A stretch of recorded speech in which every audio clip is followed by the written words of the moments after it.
Hello and welcome back to the Data Dialogue. I'm Mike Fuller, Regional Director of Marketing, and in today's episode I'm joined by a special guest.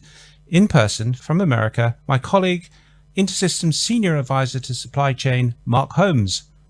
It's great to be having this conversation face to face today, Mark, as we all know that supply chain continues to be a hot topic, probably becoming more so in the fore because of the pandemic, the blockage in the Suez Canal making headlines, fires in chip plants causing supply problems with computers and cars, and trying to understand how supply chains are coping now and continue to do so and transforming with these worldwide events.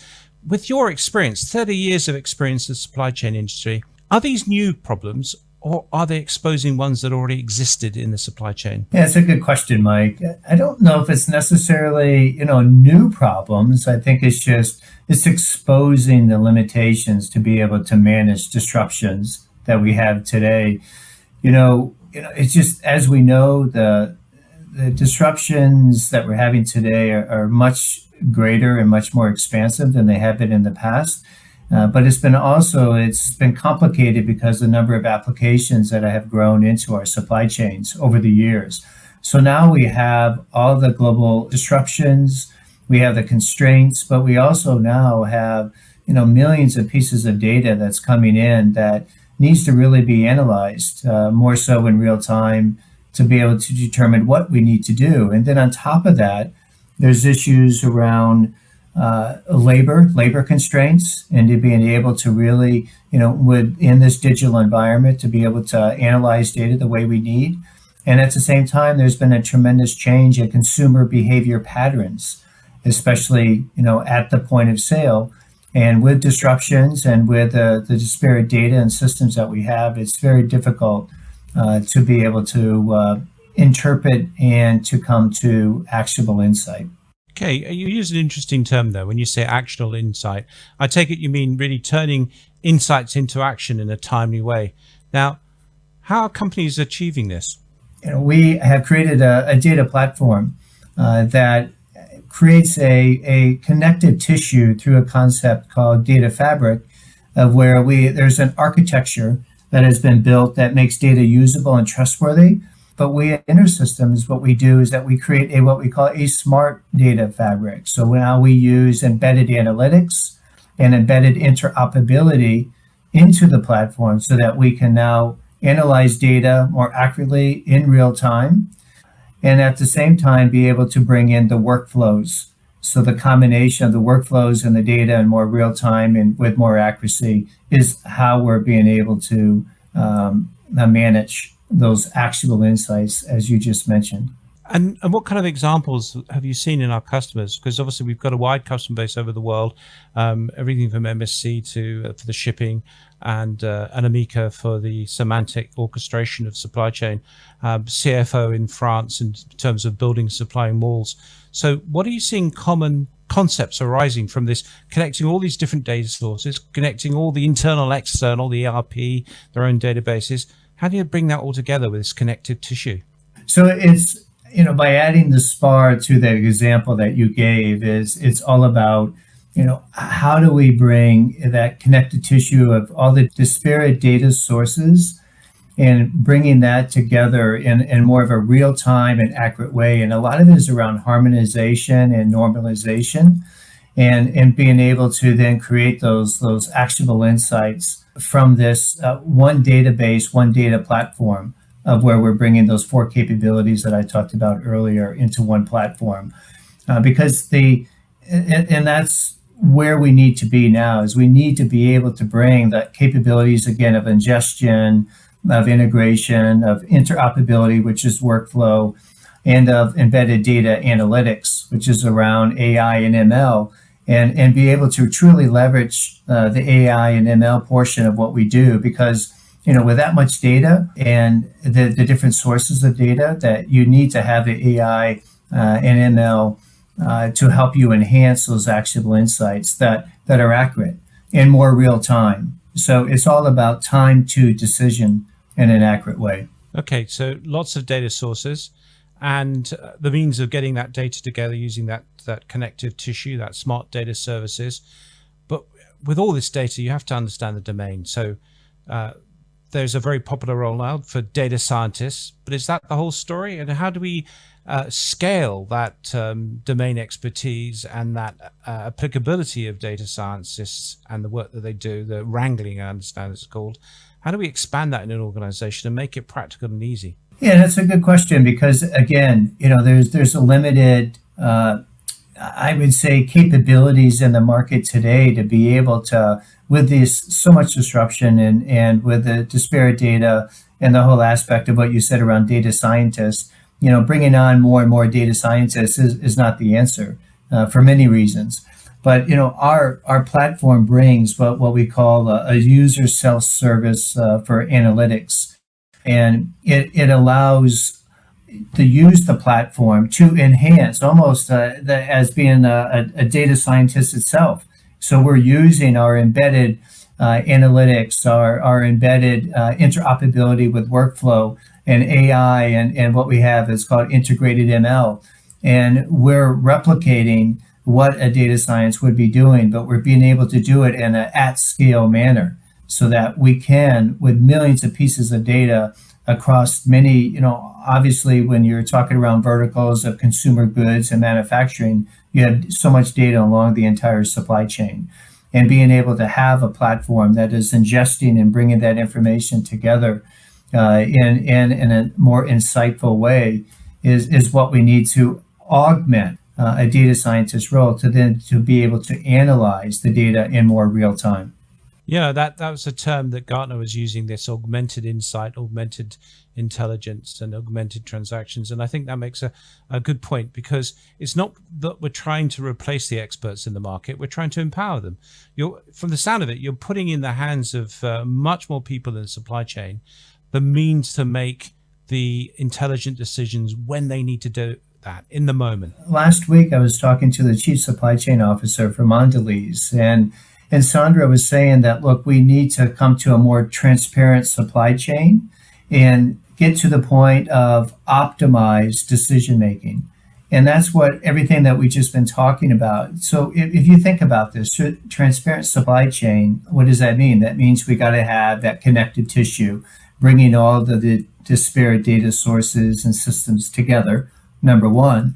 But then to be able to have an optimized decision making, it's all about making sure the data is harmonized, it's normalized, it's real time, it's accurate, so that it can be usable in a way that you're going to be able to impact the ultimate customer, because it's the customer experience, whether we're managing product into manufacturing to ultimately meet fulfillment, or maybe it's omni-channel, maybe it's going direct to the consumer, maybe it's going at point of sale at a retail site.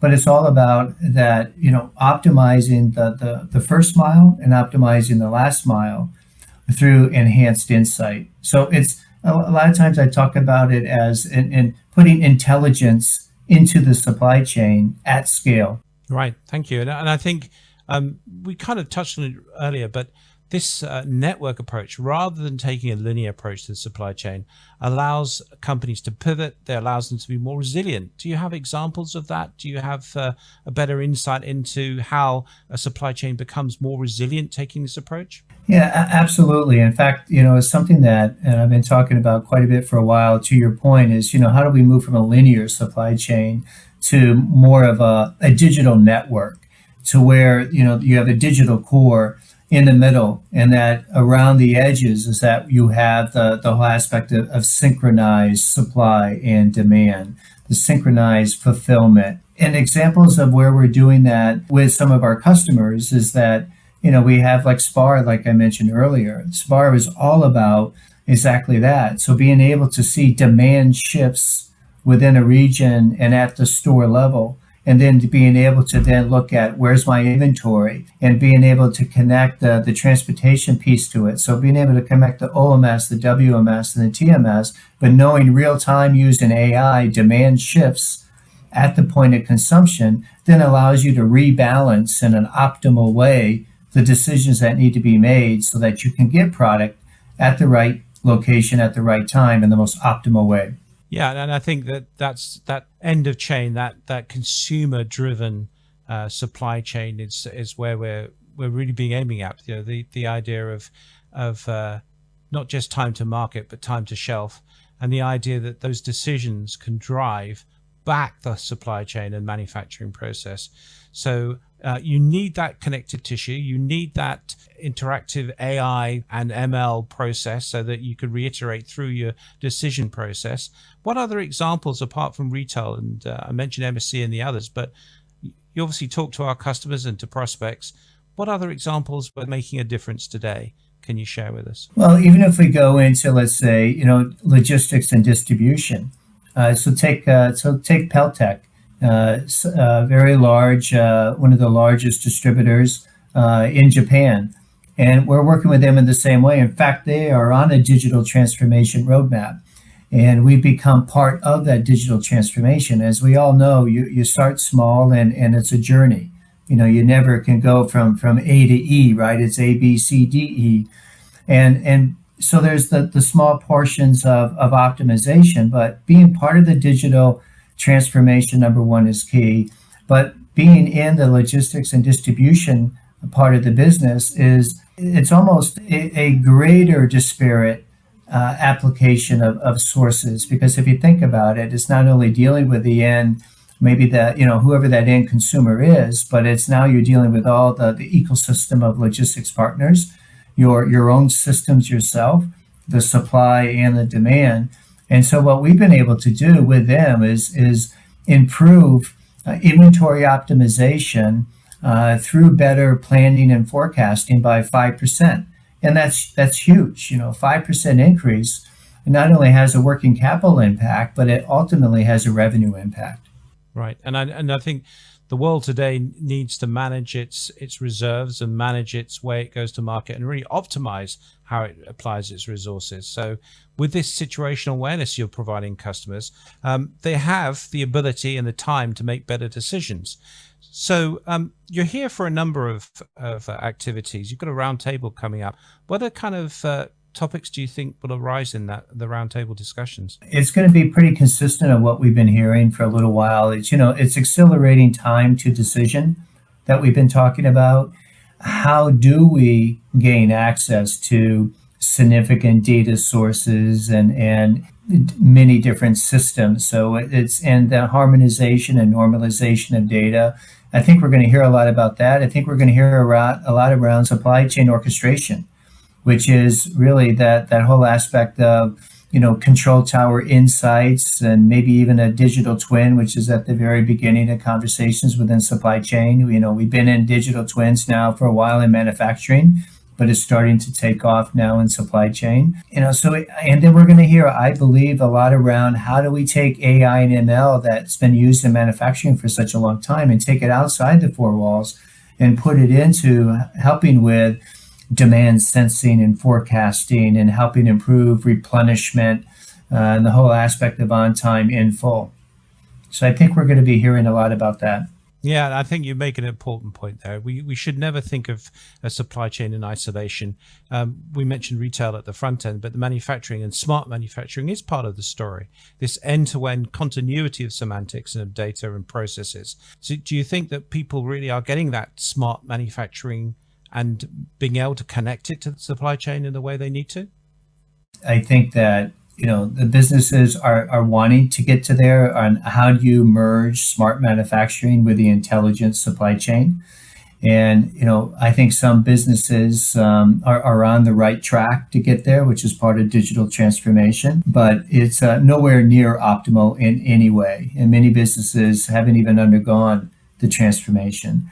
And businesses that are starting the journey, it's a 3 to 5 year journey. That kind of stock management from that side is I talked about a lot.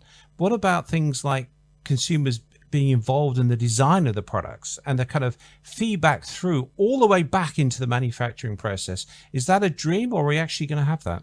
No, I think we're going to get that. It's in my opinion, it's all use case driven. It's all around customer expectations, around making sure that the customer is involved and ultimately what they want to see, when they want to see it, and how do they want to see it. There is a lot of customer feedback now that's obviously being used within consumer goods. But I think, as we know with Amazon, being able to fulfill, in that final mile, there's a lot of changes based on customer feedback. Because it's all about really enhancing the customer experience, and down to design of the product itself. And how can we design the product so that it could also be optimally distributed and transported within the supply chain and warehoused within the supply chain. So we will definitely still have a significant impact from a consumer input. And you mentioned Amazon. That's a great example because, they came to market selling their books and then everything else under the sun, and then they opened shops. So, the buyer experience in an Amazon Fresh shop, very interesting. And it makes real this concept of omni-channel. So presumably you've got some questions and answers around establishing omni-channel, so that you're online and offline and everything in between. Yeah, and I think that's just where, what we can do from a data platform. When you have demand pattern changes and you have different channels of distribution, it's and the customer expectation is I want to see it in 1 hour. It is a significant play in data, and the significant in play in being able to make the right decisions with the data in more real time. And I think, it's important to understand too, that, corporations don't need yet another application. They don't need yet another enterprise system. It's taking the data that you have and being able to optimize the data. How can we bring data so that it's more accurate, more intelligent, more actionable, that can then be moved into those existing systems or given to the people that are running the different functional aspects of the company and helping them make more faster, accurate decisions to be able to meet that customer expectation. Okay, so it's about taking your existing investments and really making them work better, smarter, and in, as you say, near real time or real time. Absolutely. Okay, well, it looks like a brighter world. Certainly for me as a consumer, I welcome that. I don't want to wait when I order a computer or a car, wait for 4 to 6 weeks or longer. And so I hope that these subjects that you're talking about, this ability to use the smart data services and the data fabric, the connective tissue, binds an organization together so I get a better service. But just looking in the crystal ball, where next? Anything after this, or have we got enough work to do just now in the next 2 to 10 years anyway? Yeah, so that's a good question, Mike, and I think a very important one. Look, we are, the digital journey means really moving away from a traditional linear supply chain to a more digital supply networked supply chain where you have a digital core, and then around it you have it's the smart factory, you have intelligent supply, you have digital development, dynamic fulfillment, synchronized planning. So there's a constant play between all the different functional groups and more real time.